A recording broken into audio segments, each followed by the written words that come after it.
Hello everyone, હું H K Barad cooking ચેનલમાંથી બોલું છું. આજે આપણે બનાવીશું કોથમીરની કોથમીર વડી.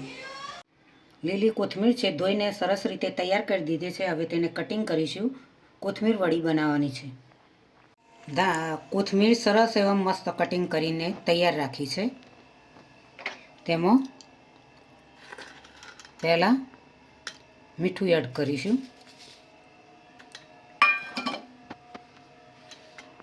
હળદર, ધાણા જીરું પાવડર,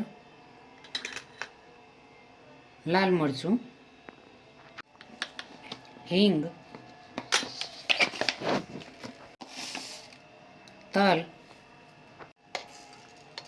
જીરું, શિંગદાણાનો ભૂકો 3 ચમચી, ચોખાનો લોટ 5 ચમચી, 1 ડીશ નાની, બાજરીનો લોટ 1 ડીશ એડ કર્યો. મસળીને એડ કરીશું.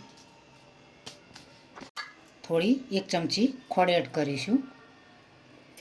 લીંબુનો રસ એડ કરીશું. આદુ, લસણ અને ધાણાની પેસ્ટ એડ કરીશું. હવે મિક્સ કરી દઈશું. 1 ચમચી તેલ એડ કરીશું. હવે ખાવાના સોડા એડ કર્યા નથી, ખોળ એડ કરી છે એટલે ખાવાના સોડા એડ કરવા નહીં, તેનો કલર ચેન્જ થઈ જાય છે. તો તેલનો ઉપયોગ કરવો ખોળ એડ કરી હોય તો.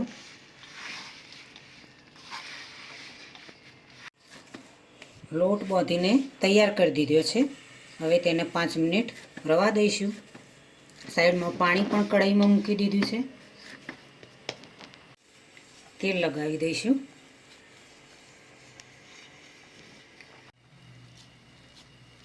આ રીતે ડીશની અંદર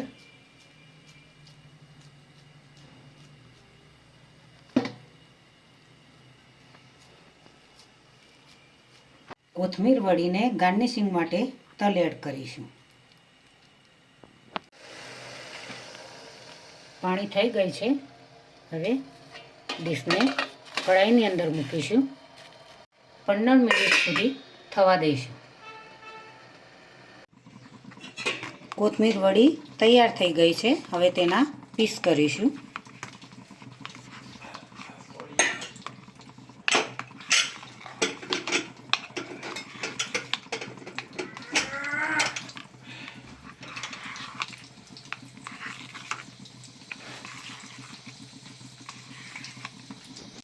પીસ તૈયાર થઈ ગયા છે. હવે તેને તેલની અંદર તળી દઈશું.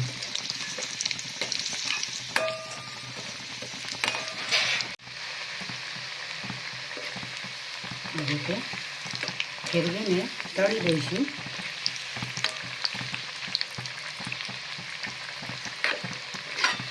નોર્મલ તળવાની છે, વધારે નહીં.